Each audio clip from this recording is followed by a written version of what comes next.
Mas eu ia começar, Marcela, e já trazendo aqui o assunto principal, então já estamos aqui no ar. Eu ia começar abrindo meu coração. Posso começar abrindo meu coração? Sempre. Abrir o coração é sempre importante. Abri meu coração porque eu fui descobrir que existiam essas duas letrinhas, o X, juntas, significando alguma coisa, depois de... Bota as contas aí, ó. Foi depois de 8 anos de carreira. 8 anos depois que eu comecei a trabalhar, eu descobri que tinham essas duas letrinhas, o X. E aí, eu lembro que a minha primeira pergunta é: ah, entendi. Então você tá falando daquela pessoa que faz as telinhas. Não é a pessoa que faz as telinhas? E foi assim que o X me matou, certo? E aí eu morri. E agora eu renasci das cinzas. Então, dada essa introdução, Léo, solta a vinheta aí que a gente vai conversar sobre o X. Olá, seja bem-vindo ao Love the Problem, o podcast oficial da Knowledge 21, ou K21 para você que já é da família.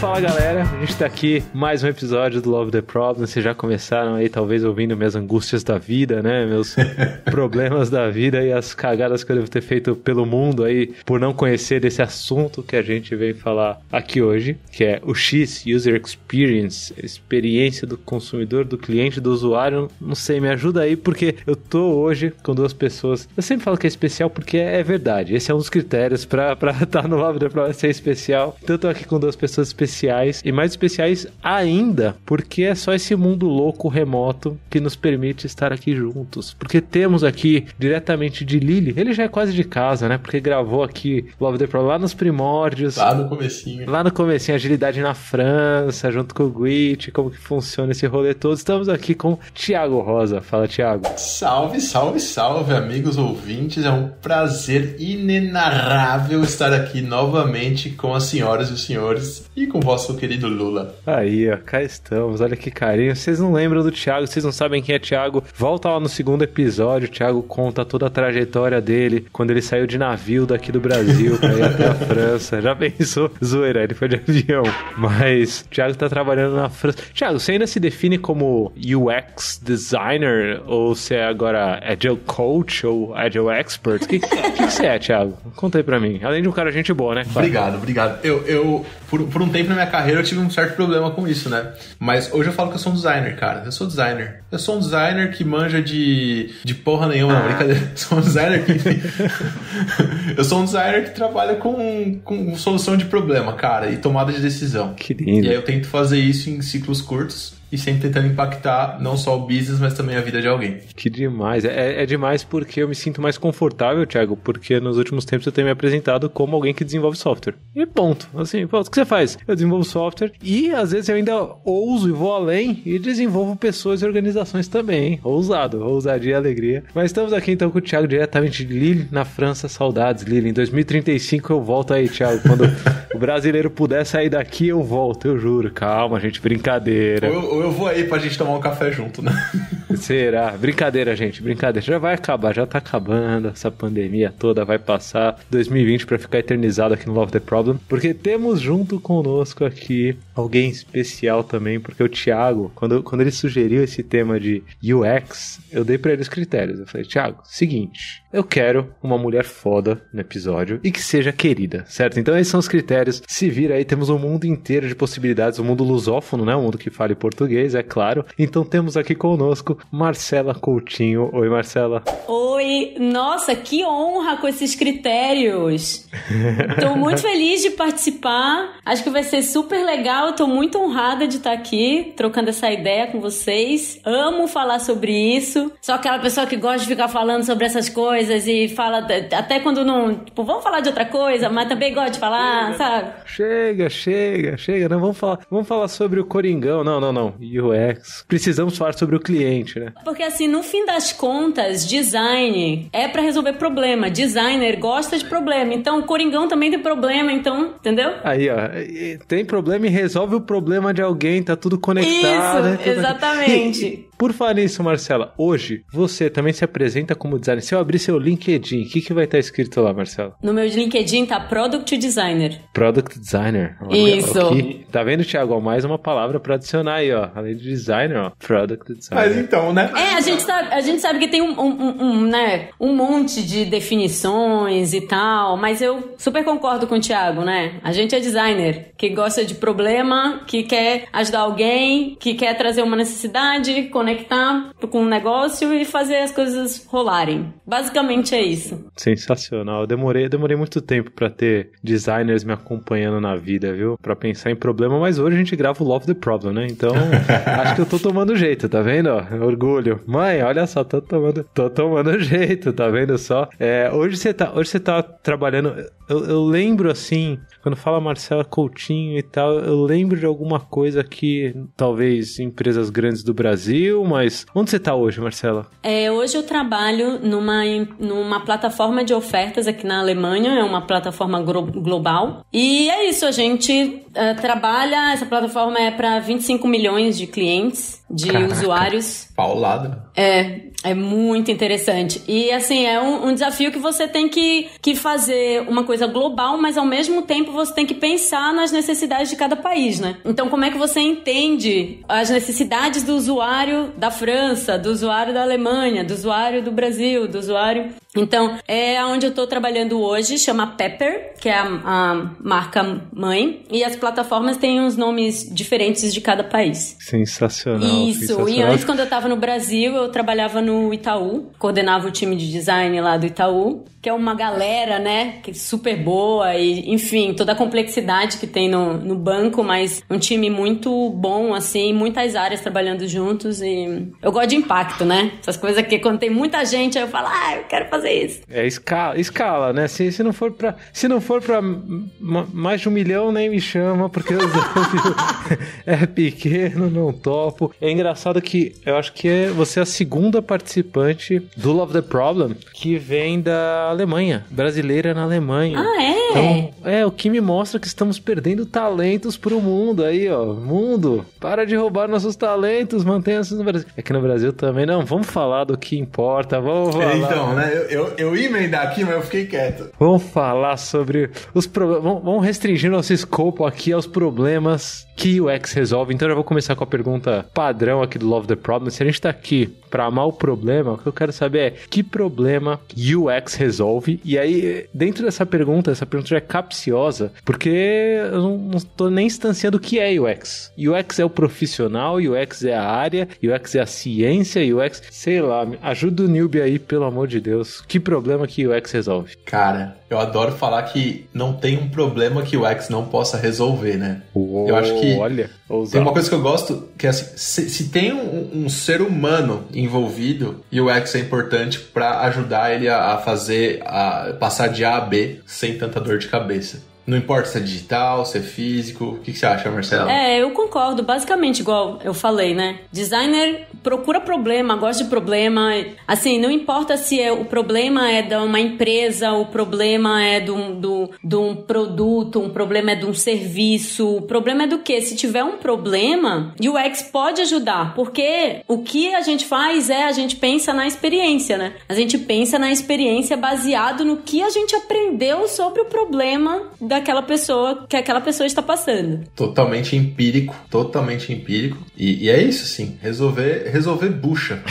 Que é engraçado, né? Porque você aí, como um desenvolvedor, como programador, tem a mesma paixão de resolver problema. Deveria, né, Thiago? Talvez deveria ter, porque eu já comecei aqui falando, né? Comecei falando que durante algum tempo talvez eu era só um tradutor de coisas do mundo real para o mundo virtual, né? Talvez eu era só um codificador, um datilógrafo de código, como diz Charles aí, que gravou o episódio com a gente sobre inovação. Charlito, um abraço, meu brode. Aí, ó, já ganhou um abraço do Thiago, bons tempos aí, ó, Leroy, todo mundo junto. Mas eu era talvez um code monkey, né? né, durante muito tempo da minha vida. E quando vocês falam sobre chegar do ponto A até o ponto B, sem tantos problemas, né, ou com menos problemas, porque teve o apoio de alguém que investigou esses problemas e se propôs a resolver, eu penso que eu nem sabia onde era o B, tá ligado? Tipo, provavelmente alguém pensou nisso, não sei nem quem era na época, não conheci no meu comecinho de carreira, né, não sei nem quem pensava em quais problemas a gente ia resolver. O problema não chegava pra mim, o que chegava era só, assim,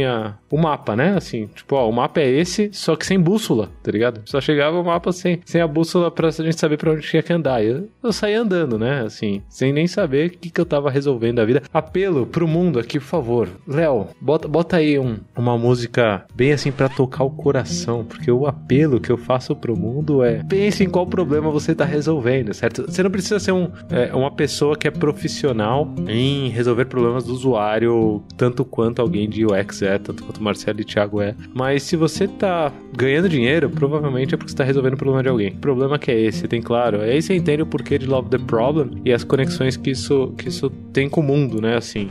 Posso puxar uma polêmica solo rapidinho, porque... Claro, polêmica. Porque tem muito profissional de UX que tá só jogando telinha que é pedida para ser feita. Eu não estava de todo errado, então. Não estou culpando esse profissional, esta profissional, porque a gente sabe que cultura, toda a complexidade do sistema, a complexidade do país, de talvez ter medo de perder emprego, esse tipo de coisa. Porém, uma das coisas que a gente, eu no meu canalzinho no YouTube, humildemente ali, ou nos meetups que a gente faz, uma das coisas que a gente mais fala pra galera e dicas que a gente mais dá é como subir o rio, né, entre aspas, e como ver da onde tá vindo a demanda que tá chegando pra você ajudar a corrigir lá na fonte, né, pra tomar água potável. Não sei se você lembra do vídeo que a gente fez sobre isso, mas basicamente é isso. Então, assim, não é só dev, eu acho que na nossa área, né, Marcela, tem muito profissional de UX só tirando o ticket e indo entregar de uma forma inconsciente. E aí, conforme vai ficando mais maduro, vai começando a entender,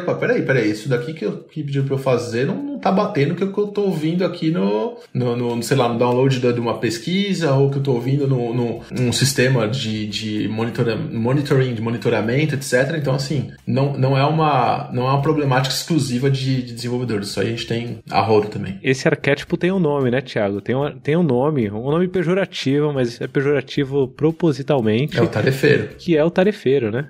A pessoa tarefeira. Pega ali a task e entrega.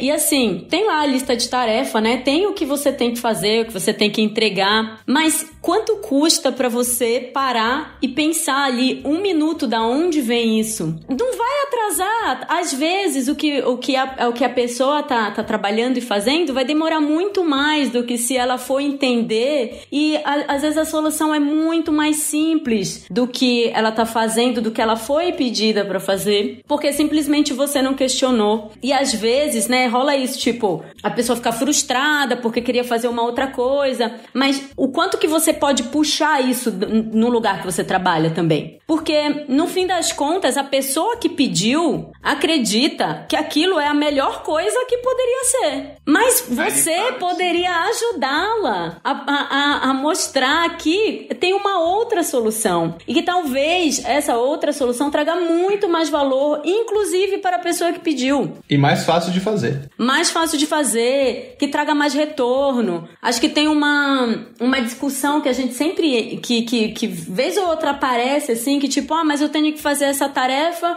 porque, sei lá, o negócio pediu, o time de negócios pediu, o time de produto pediu. E aí vem a discussão, tipo, mas eu tenho que fazer isso daqui de qualquer forma, né? Mas às vezes a pessoa do produto nem entendeu ali, né? A pessoa que pediu nem entendeu o que era, o que poderia ser. E se você traz ali, tipo, um embasamento, né? Porque o que eu acredito é em pesquisa, eu acredito nos números, eu acredito em entender realmente o que está acontecendo. E quando você mostra isso, não tem ninguém que não queira entender. Vamos lá, né? Se tá todo mundo no mesmo objetivo de fazer um produto, mesmo que o objetivo lá da área de negócios seja trazer retorno, quando você faz uma coisa que é o o que as pessoas estão precisando, consequentemente vai trazer retorno, né? Pode ser que não seja instantâneo, pode ser que não seja exatamente naquele momento, pode ser, enfim, tem N variáveis, mas isso influencia muito o resultado final também. Eu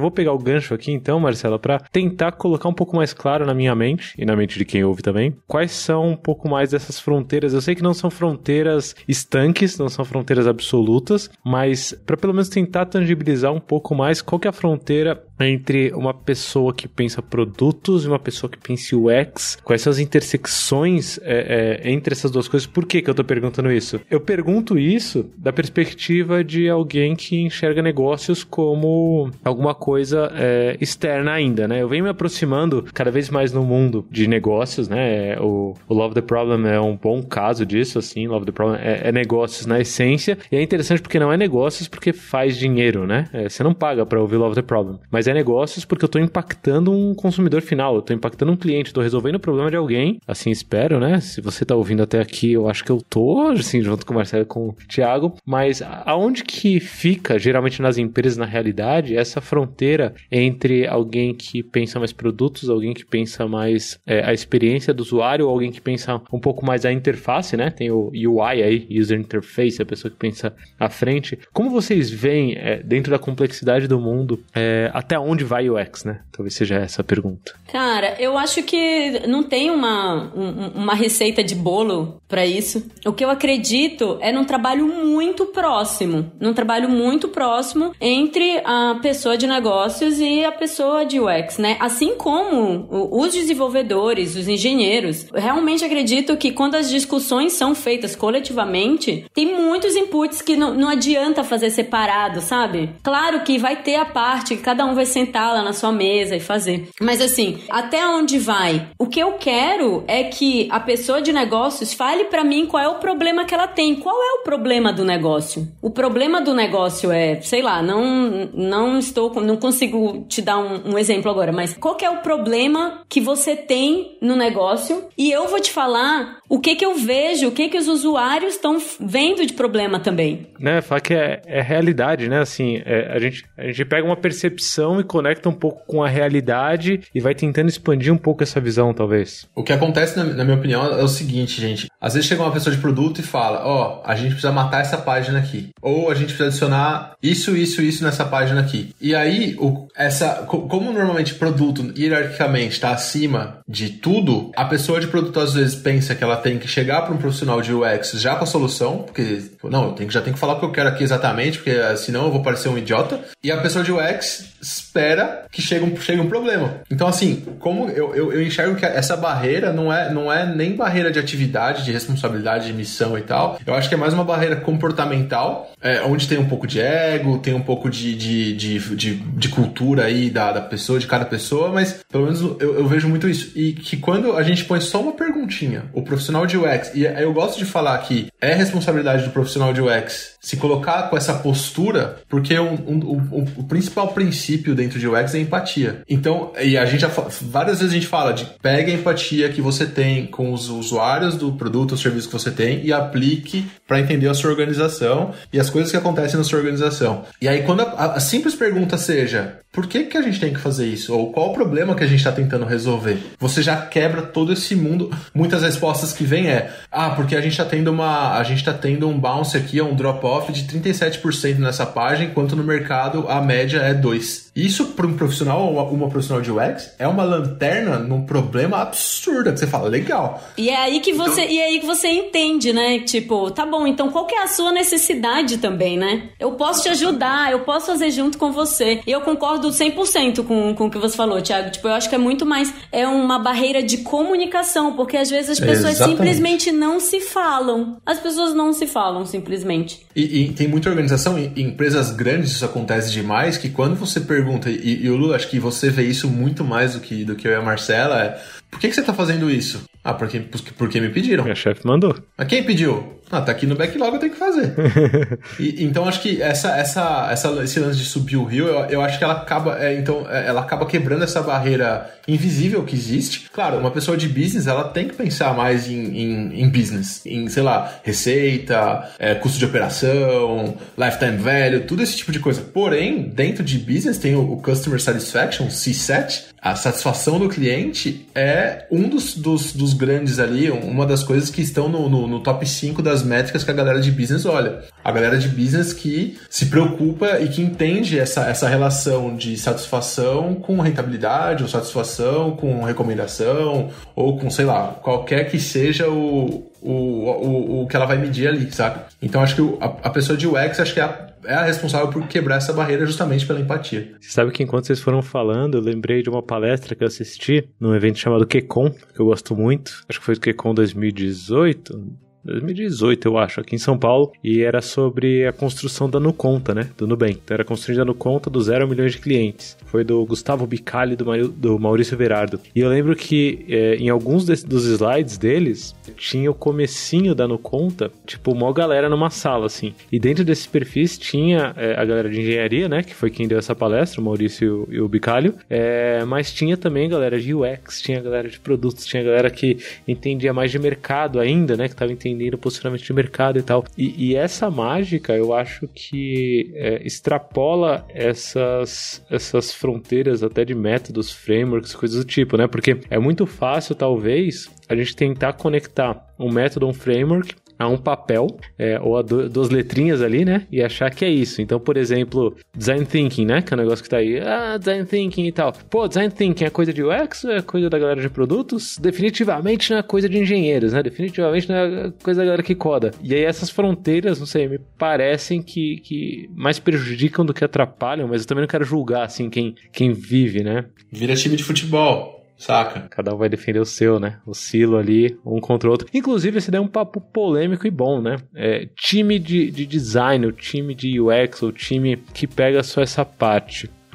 Vocês acham que é um fato e a gente absorve, ou a gente devia ter times talvez mais focados no consumidor final e o UX é uma competência dentro do time? Como que é isso na realidade? Como que é isso na cabeça de vocês como ideal? Eu tô falando aqui um pouco de design de organizações, né? Só que eu quero muito mais trazer a experiência de vocês e o que vocês já viveram. Porque eu trouxe aqui o exemplo da NuConta, que por acaso vai estar lá, esse link aqui que eu falei da palestra, vai estar lá no nosso backstage, k21.link/LoveTheProblem, lá você encontra também o perfil da Marcela, do Thiago e tal, e tudo mais, e os links das palestras, mas dada a experiência de vocês, assim, essa distância do silo, né, do silo de design, ou do silo de produtos, ou do silo de UX, ela ainda é realidade nas empresas, ou no dia a dia de vocês já veem isso sendo uma competência dentro de um time multifuncional, né, para usar buzzwords do bem aqui? Mas faz algum tempo que eu já trabalho nessa organização que tem um time multifuncional com a especificação de cada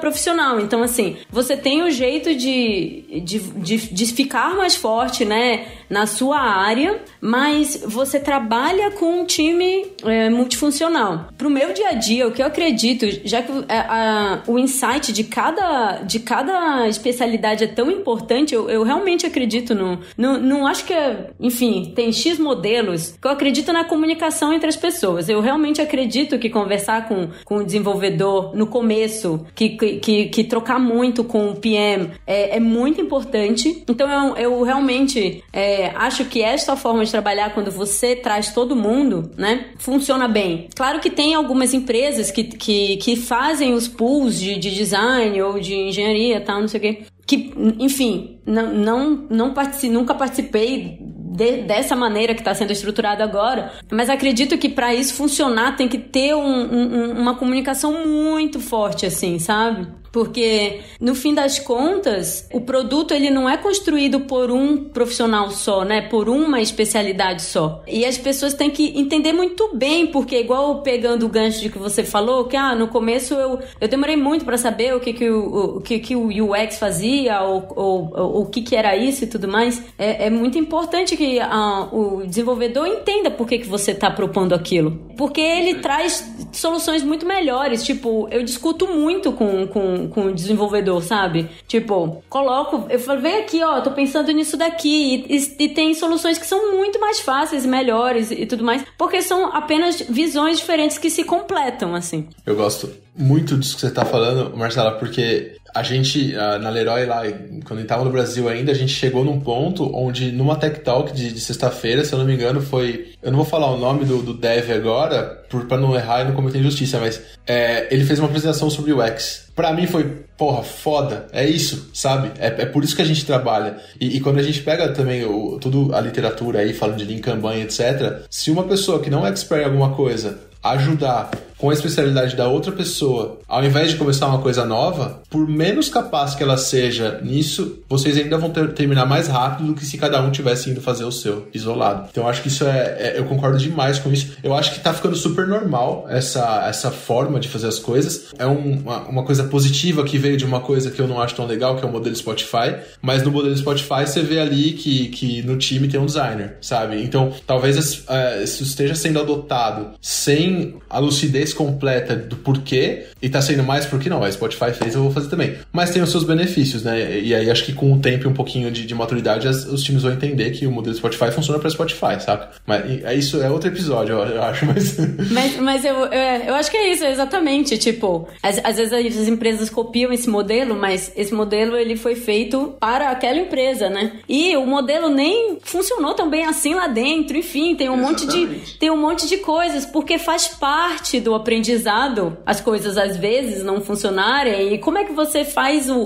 como é que você itera sobre isso, né? Porque a gente tá aqui, por que funcionou ou talvez não funcionou para Spotify, que a gente tava falando, o que é funcionar, né? É por isso que é diferente em cada uma da organização. O que é funcionar? O que é dar certo? O que é dar errado? Qual que é o problema que a gente tá resolvendo? E acho que é aí que reconecta tudo, assim. Porque, assim, no fim das contas, acho que esse modelo que você coloca todo mundo é um modelo que só beneficia a comunicação. É um modelo para as pessoas falarem mais. Os modelos de agilidade também, no meu entendimento, são para as pessoas se conectarem mais. Por que elas se falam todos os dias? Por que tem todo dia uma reunião? Mesmo que você ache chato e que você não quer fazer, qual que é o valor daquilo? O valor daquilo não é você prestar conta de nada. O valor daquilo é você entender qual que é o problema que a pessoa teve no dia anterior, o que ela fez, e que ponto que ela tá, aonde você pode ajudar, como que ela pode te ajudar. Então, eu acho que esse modelo do time multifuncional, junto com o modelo ágil, é um modelo de comunicação, que é só para que as pessoas consigam se conectar mais e que elas consigam discutir. Porque, igual o Thiago falou,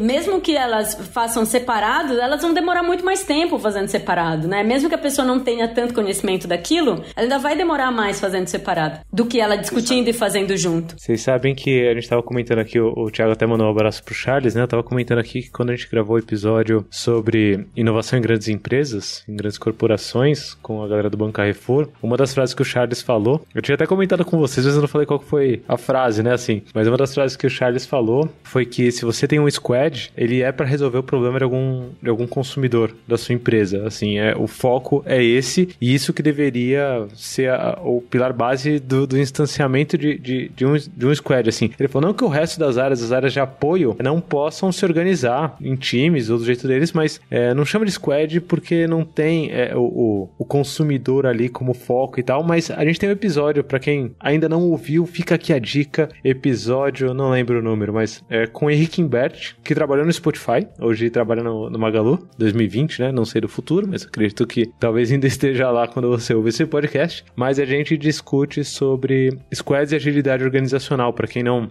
ouviu, vale a pena. É top 3 de bastante gente que ouve Love the Problem, assim, já ouvi vários feedbacks sobre isso, e uma das coisas que eu já ouvi do Cliff Hazel, que é um cara que trabalhou com o Imbert no Spotify, é que as pessoas geralmente não querem ter os problemas também que o Spotify tinha ao usar aquele jeito de se organizar em 2012, né? Que inclusive era outro tempo, era outro momento e por aí vai. Agora, a minha experiência com o Spotify geralmente é boa, então eles devem ter times com boas pessoas com competência em UX. E aí o que eu ia perguntar pra vocês agora, acho que chegando aqui, botar mais pimenta aqui no nosso papo, eu sei muito bem, por experiência própria, o que acontece quando uma pessoa que desenvolve software, que faz código, não tem UX pra acompanhar, certo? Uhum. O que eu quero saber de vocês é o que acontece quando uma pessoa de UX não tem a pessoa que entrega, não tem delivery ali para acompanhar. Quais são as consequências drásticas dessa pessoa de UX forever alone aí, dessa pessoa que não valoriza mais as conexões do que a si mesmo? O que vocês já viram aí de ruído estranho surgindo dessa distância da competência de UX dos times que entregam, né, dos times de delivery? Aquela velha treta entre dev e designer, né, cara? Que é do tipo, pra alguns devs, o designer é o chato do pixel perfect, que não tem noção de tecnologia e que acha que dá pra fazer, dá pra fazer uma garrafa de água virar pneu de carro, saca? E o UX, que tem muita gente que é assim também, que acha que o dev é um mijador de código que tem que só fazer aquilo que ele desenhou e foda-se, sabe? Quando, na verdade, um sem o outro, vai demorar mais, cara. Vai demorar mais, vai ficar dando murro em ponta de faca. Acho que esse é o... Na minha visão, eu quero muito ouvir a opinião da Marcela nisso. Mas o que eu vejo é isso, assim. Você talvez não vai ter o impacto que você queira, ou você vai demorar muito mais para ter o impacto que você quer. E nesse gap de tempo aqui, você pode perder algumas coisas que são importantes pra você, tipo o seu emprego. tipo o que paga a sua conta. Tipo isso, porque é aquilo, você tá tentando fazer uma parada que não funciona, e tem alguém do seu lado que pode ajudar com isso, mas tá ali cego pra isso, assim. Às vezes porque quer, às vezes porque não sabe que existe. Então, por isso que eu não tô querendo julgar. Eu acho que o grande outcome disso, o resultado disso é desperdício, cara. De tempo, de vida, de esforço e talvez de emprego. Posso dizer que sua pesquisa não vai resolver todos os problemas do mundo? Às vezes os problemas do mundo vão ser resolvidos conversando com a pessoa. Exatamente. Que tem outras competências também. Você acha que é muito arriscado, muito ousado, muito provocativo? Acabei de perder metade da galera de UX que estava ouvindo o episódio agora. Eu provoco muito isso, hein, cara. Eu prefiro observar. Eu prefiro observar, tipo... Eu brinco que quando a gente solta funcionalidade nova, eu assisto mais a gravação, o recording session lá, o session... Como é que fala isso? Gravação da sessão do usuário. Eu assisto mais isso que Netflix, cara. Porque você fica assistindo ali e você fala... É exatamente isso. O que eu acho que é uma pergunta assim, por que você é designer? Por que você é designer? E assim, a gente sabe que tem muitas áreas dentro do design, né? Então, se você gosta de uma coisa que é expressada mais visualmente, tem um trabalho incrível de branding, sabe?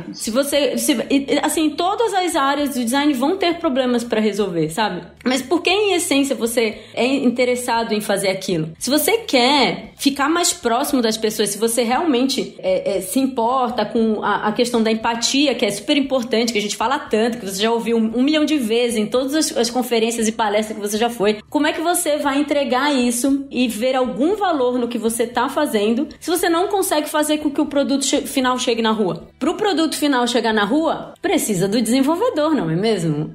Olha só, né? Olha só. E o produto final conversado, né, feito junto, ele é muito... Não é só uma questão de eficiência da empresa, é que ele realmente fica melhor, né? Então é um jeito que você, assim, é o seu trabalho que você vai conseguir ver, assim, sabe? E é o trabalho da outra pessoa também, e tipo, isso é tão legal de fazer junto, que quando essas discussões começam a acontecer e ficam mais frequentes, o processo começa a ficar mais rápido, assim, sabe? E acho que você vai vendo toda aquela pesquisa que você fez, todo aquele protótipo que você pensou, você vai vendo aquilo tomar vida, assim, sabe? De uma maneira mais fluida, eu diria. Pesquisa que não chega na mão do consumidor no final, na forma tangível de um produto, de um serviço, é só perda de dinheiro, né? É só dinheiro queimando, assim. Então, esse insight que a Marcela trouxe aqui, junto com o comentário do Thiago, de a conexão talvez ser mais importante do que a parte em si, né? A conexão da galera que conhece de UX com a galera que vai desenvolver, vai botar a mão na massa, com a galera de produtos que tá pensando no mercado, que tá pensando no negócio. Essa conexão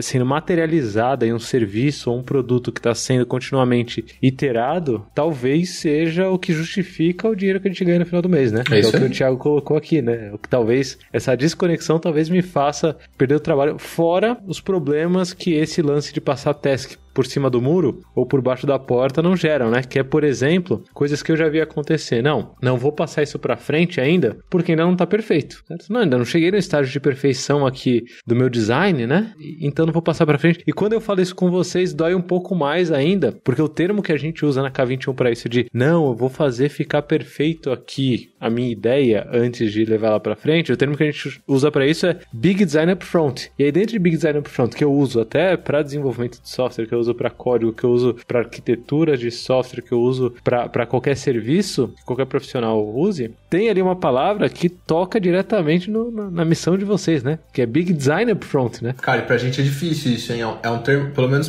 pra mim, foi um termo super difícil no começo. Eu não conhecia o BDUF, claro, mas antes, lá no comecinho da carreira, eu fazia assim, eu desenhava o projeto inteiro. Na época eu usava ainda o Photoshop, então assim, eu tinha tipo gigas e gigas de projeto no Photoshop guardado no meu computador. Que acontecia? Nunca ia pro ar inteiro, cara. Acho que todo mundo já passou por isso, assim, né? De uma forma ou de outra. É quando a gente vê que, né, que a gente consegue, quando você quebra e faz os ciclos muito mais rápidos, você consegue entregar o valor muito mais rápido, né? Isso não é besteira, né? Exato. Isso é real, assim, tipo, não precisa. Eu acho que, assim, o que, às vezes, acho que os steps que são pulados também, muitas vezes são os steps de basear o conceito ali, de basear a solução. Então, você tem tudo isso de você querer fazer perfeito, que vai demorar pra caramba, às vezes não vai entrar no ar, igual você tá falando, né, Thiago? E às vezes, o que é o perfeito, né? Pois é, porque pra quem é perfeito, né? Pra quem que é perfeito? É porque, assim, nunca vai ser perfeito.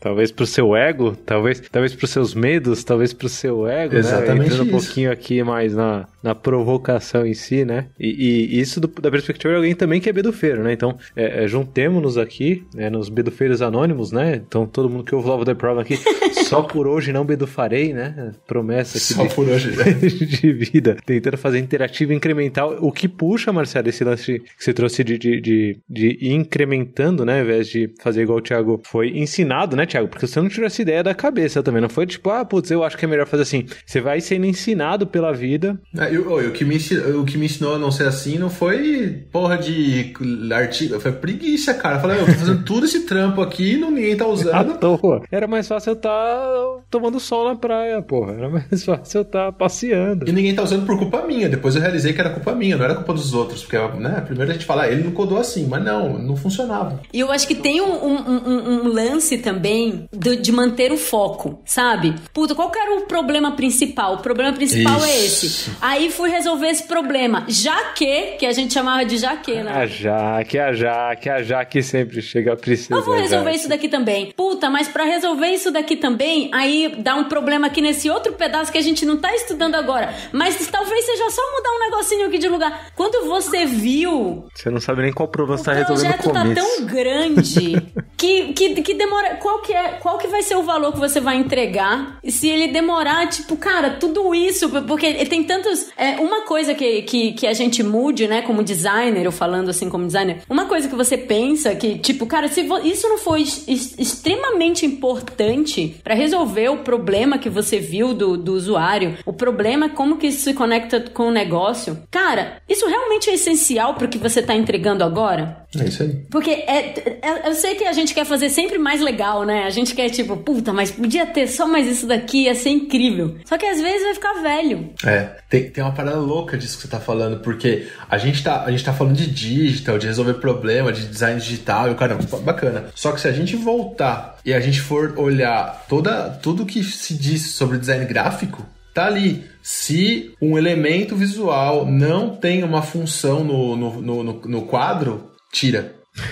Se a função dele não é algo que as pessoas vão entender e que pode atrapalhar a carga cognitiva e o caramba... Keep it simple, né? Mantenha simples. Isso já era ensinado antes da internet, sabe? A gente que não sabia isso. a gente que começou a bedufar loucamente, né? E enquanto vocês falam sobre isso, né? Sobre essas dores que, no final, assim, quem tá ouvindo e desenvolve código sabe que é semelhante a dor, sabe? A diferença é que ao invés de acumular arquivo igual o Thiago acumulava lá dos PSD lá, os arquivos do Photoshop, você vai acumular .java, sabe? Você vai acumular .py, você vai acumular arquivo de código que é inútil. Chega, a vida é muito curta pra fazer tanto trabalho inútil, né? Tanto trabalho que não vai chegar na mão do meu consumidor.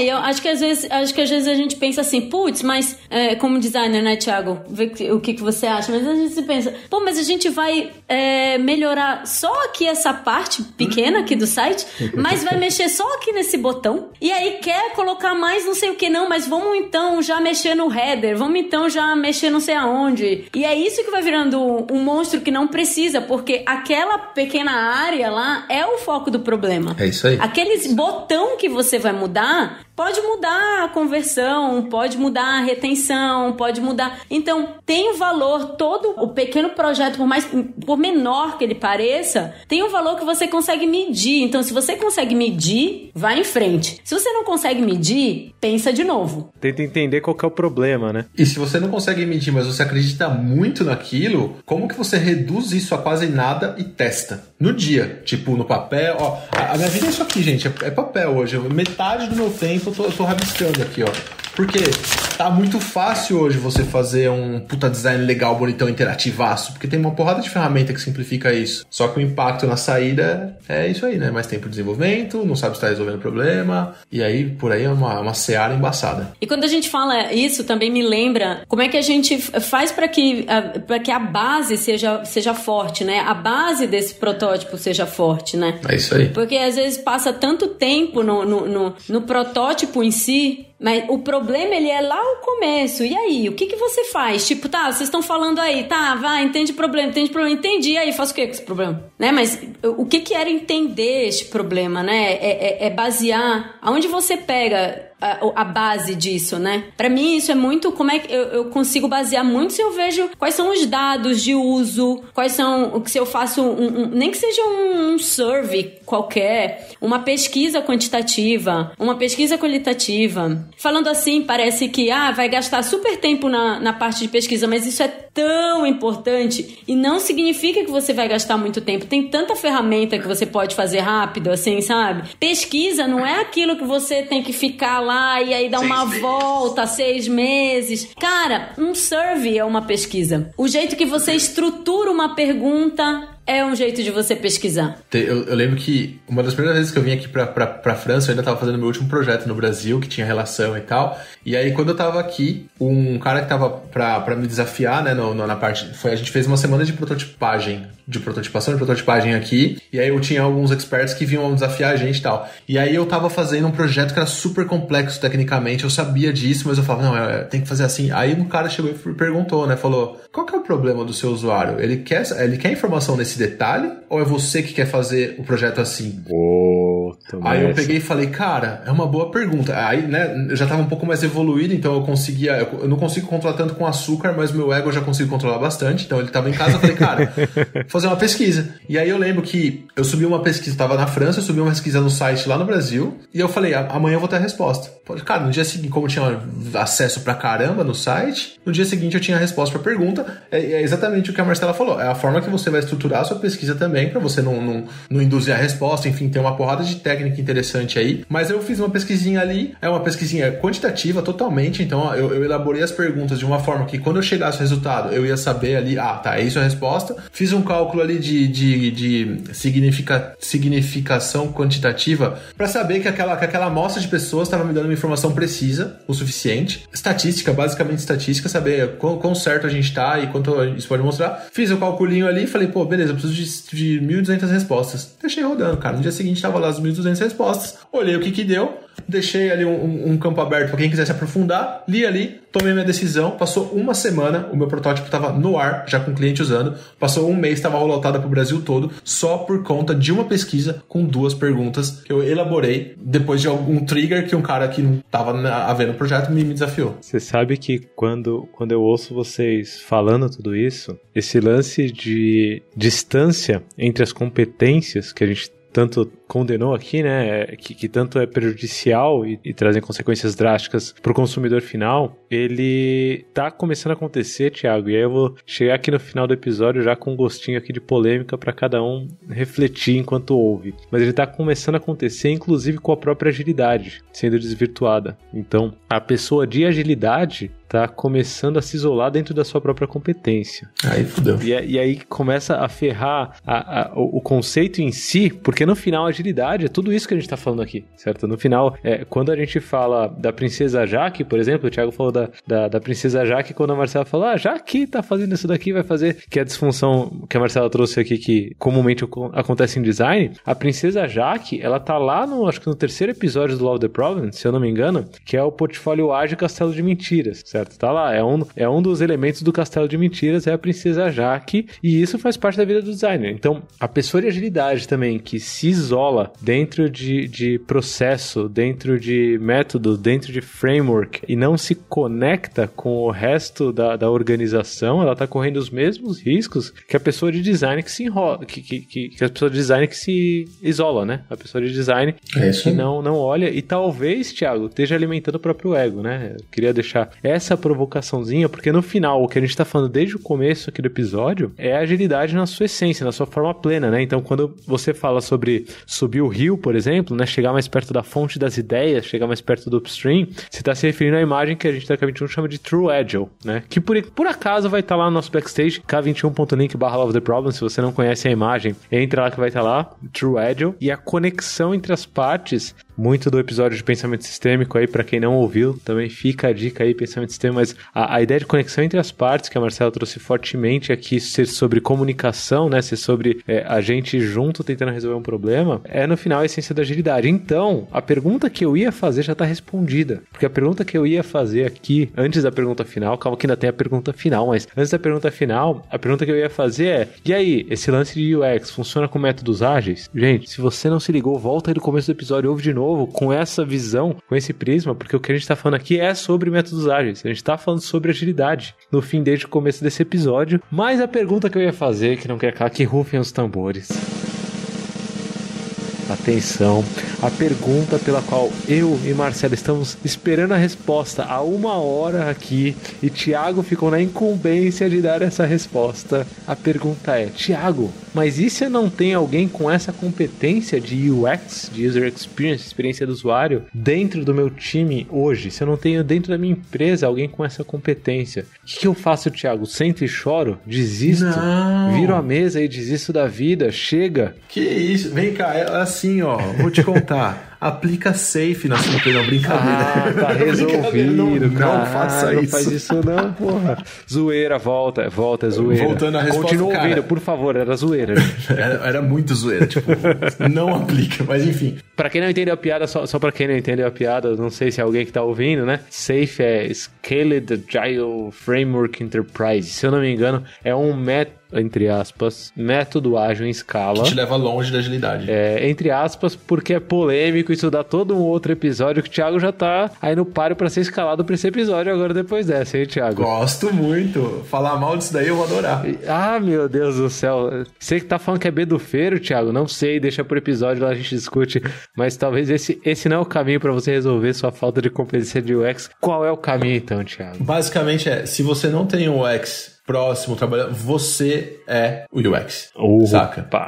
Então, assim, da mesma forma que quando você não tem um dev, às vezes você tem que fazer um trampo de dev, não, mentira, isso não existe tanto, porque você geralmente tem um dev, é mais difícil você não ter, é mais fácil você não ter um UX. Então, assim, pensa que você tem esse papel, aí vamos esquecer ali de não sou expert, etc, não coisa de... A primeira ação que você vai fazer, não tem um UX, você tá olhando o seu backlog, você tá olhando o seu trampo ali, você tá falando, meu Deus, tudo que eles falaram é verdade, o que eu faço? Pega aquilo que você está fazendo, testa. Quando você testar, você tem algumas coisas que você não pode fazer. Você tem que ouvir mais o que falar. Você tem que, quando você vai passar e falar o que a pessoa tem que fazer ali, você não pode entregar o ouro. Então, você também não pode fazer como se fosse uma pegadinha e tal. Você tem que bolar o seu discurso para que seja passado de uma forma que a tarefa esteja clara, mas a resposta da tarefa não esteja na pergunta, e depois você roda isso com umas, sei lá, 3, 4, 5 pessoas, não precisa muito mais que isso não. Aí você vai aprender o que você precisa melhorar naquilo que você tá fazendo. Caramba, o insight que me veio aqui, Thiago, e ver se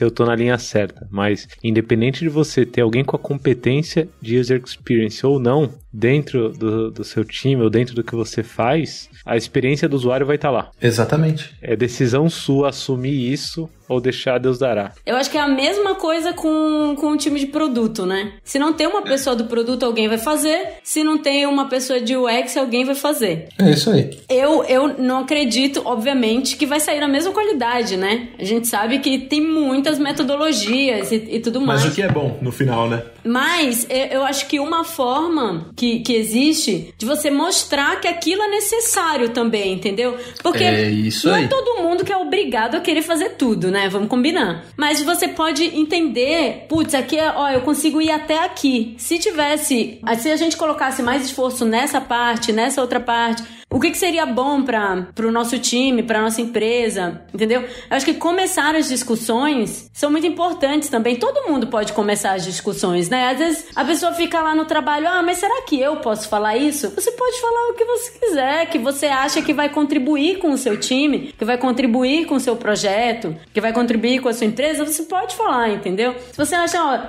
eu consigo ir até aqui, eu não consigo ir mais, entendeu? Talvez precisaria de uma outra pessoa mesmo, mas em geral, o que eu acredito tenta entender um pouco ali aonde está o problema que a gente já falou tanto aqui, mas como que você tem a base para você entender aquilo? Que pesquisa que você tem? Você não consegue rodar um survey de 2 perguntas, 3 perguntas para você entender antes de você sair desenhando, sabe? Porque eu acho que tem isso também, de pular essa parte e sair desenhando. O teste é fundamental, super importante. Mas se você já começa sem entender nada, só desenhando, azedou. Você vai ter que voltar. Tem uma coisa que você falou que eu acho muito legal, Marcelo. Eu acho que dá pra até completar a resposta e a gente fazer uma resposta junto ali.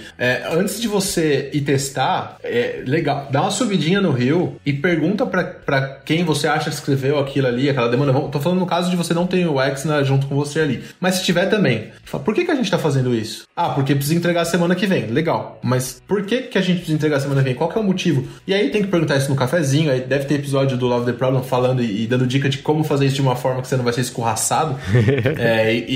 Mas justamente entende o porquê, aí você já sabe da onde você tá saindo e pra onde vocês querem ir. Você pega o que você tá fazendo e vai olhar, será que eu tô na boa direção ou não? Exatamente. E aonde você consegue basear, porque assim, o que você tem que tentar colocar, entender qual que é o sucesso do que você tá fazendo também. Então, se você não colocar ali, pelo menos pensar qual que é a pergunta que vai responder se aquilo dá certo ou errado, tipo, qual que é a métrica de sucesso no começo, vai ser muito difícil de você conseguir entender lá no final se deu certo ou não o que você está se propondo a fazer. Então, perguntar por que a gente está fazendo isso, pedir qualquer número disponível, pedir ver como que tá, conversar com o cara lá dos dados, rodar uma pesquisa, fazer qualquer coisa que você consiga basear um pouco. Isso, gente, não precisa demorar muito, sabe? Não quer dizer que você vai ficar, 3 semanas fazendo isso. Cara, isso ali é você parar, estruturar as perguntas. Tem um monte de metodologia super legal de estruturar a pergunta, igual o Thiago falou, que não induz a resposta, que é super importante, senão você invalida o teste. E para você conseguir conceituar com mais base e depois conseguir testar com mais base também, sabe? Sensacional. Inclusive, uma das coisas que você pode fazer é pedir para as pessoas entrarem em k21.link/LoveTheProblem e responderem pesquisas lá e deixarem feedback, quem sabe. Dei o feedback desse podcast, eu quero saber. Se você fala, gente, vocês falam, não dão exemplo de nada. Pô, aí, entendeu? Aí daí a gente faz outro.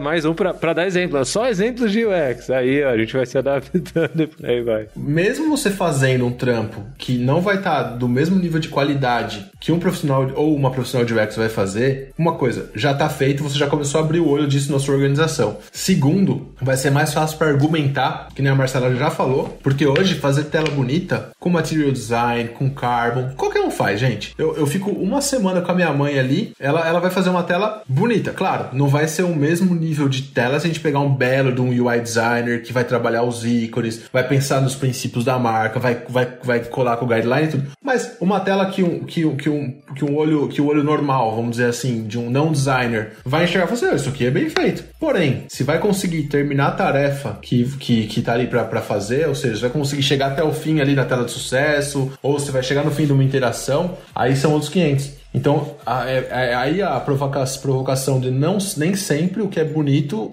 é fácil de usar. Tá aí o campo minado, que todo mundo sabe jogar, e no Windows era feio pra caramba, mas todo mundo sabe jogar. Então é justamente isso, não pense que uma experiência boa se traduz num visual bonito, mas não pense também que um visual feio vai te dar a experiência que você tá precisando também, tá, gente? Então assim, pra equilibrar bem ali. Isso é um bom ponto do visual feio, né? Porque a gente fala, e assim, acho que a gente fala assim, sobre o visual, porque, na minha opinião, o visual tem um mega valor. O visual é o que no final das contas, o usuário vai ver. Mas o visual, ele é só uma parte, né? O visual, ele é só o resultado. Então, tem todo um caminho ali anterior, que é o que a gente tá falando aqui, de você tentar basear, de você fazer o protótipo e testar, pra você chegar ali no visual, né? E é exatamente, concordo 100%. Tipo, também um visual não vai entregar o que você tá querendo, né? Acho que o Thiago perguntou aqui, ele perguntou não, né? Ele colocou, talvez tenha um episódio do Love the Problem que te ajude nisso. Tem sim, Thiago, temos um episódio. Eu sabia. Episódio Produtos, Produteiras e Produteiros, em que Andressa Chiara, a grande Andressa Chiara, mestre sempre, produteira de mão cheia, deixou a frase de a sua estratégia, ela também abomina o vácuo, né? Assim, não decidir ter uma estratégia já é a decisão sobre sua estratégia, certo? Exatamente.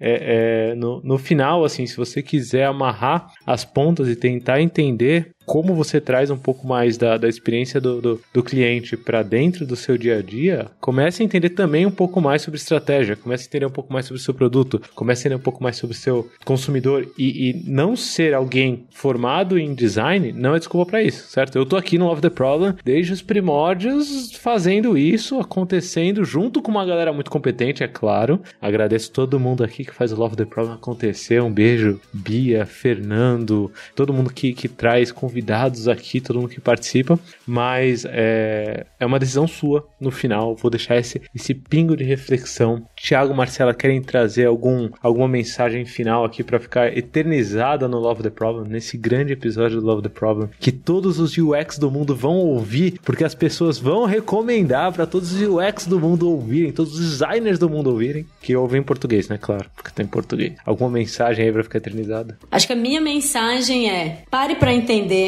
da onde vem aquilo que estão te pedindo, qual que é o problema. Pare para fazer, para basear, antes de desenhar qualquer coisa na sua tela, entenda nos números, entenda os números, faça uma pesquisa qualitativa, uma pesquisa quantitativa, qualquer coisa. Tem tanta ferramenta hoje que é fácil de usar, muita coisa disponível. Acho que não é desculpa, dá para você pegar ali um dia e tentar entender se realmente o problema que você descobriu é um problema real dos usuários, sabe? Gastar um pouco, se dedicar um pouco nessa parte da pesquisa, para que você consiga aproveitar muito melhor todo o tempo que você tem depois para você fazer o protótipo, para você fazer os testes, que são super importantes. Porque o teste, ele só vai te dizer se o seu protótipo tá bom ou tá ruim, se tá funcionando ou se não tá funcionando. Se você não tem a base, a probabilidade do seu teste não ter sucesso é muito maior. A minha mensagem é: pensem um pouco na pesquisa antes de desenhar qualquer coisa, pensem em como validar aquilo dali e conversem com os times, conversa com o seu time, conversa com o seu desenvolvedor, conversa com o seu PM, senta ali do lado deles, vai almoçar,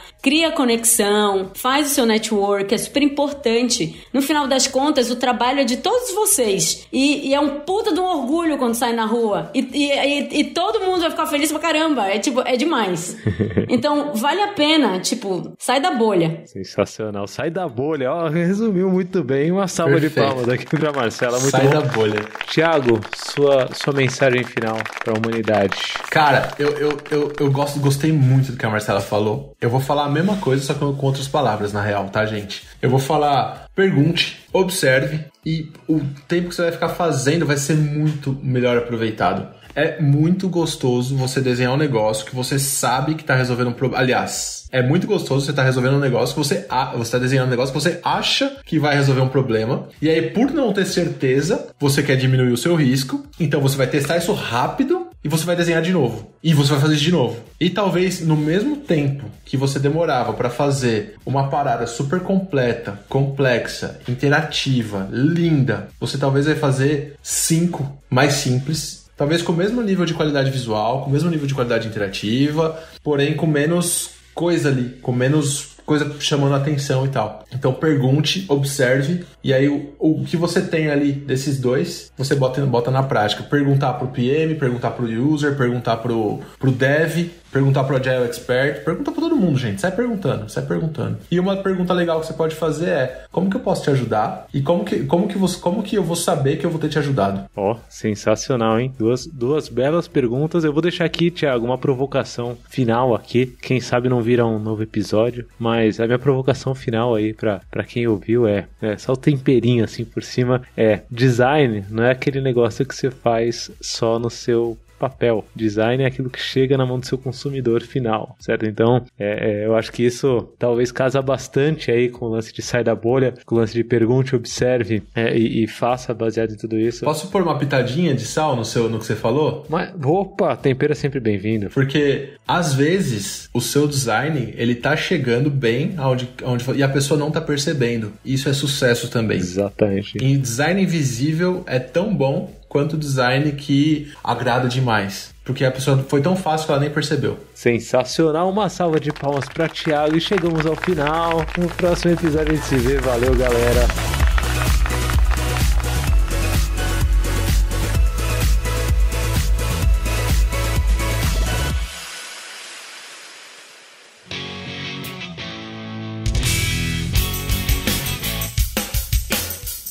Você acabou de ouvir mais um episódio do Love the Problem. Esse podcast chega até você com o apoio da Knowledge 21. Confira mais um K21.com.br.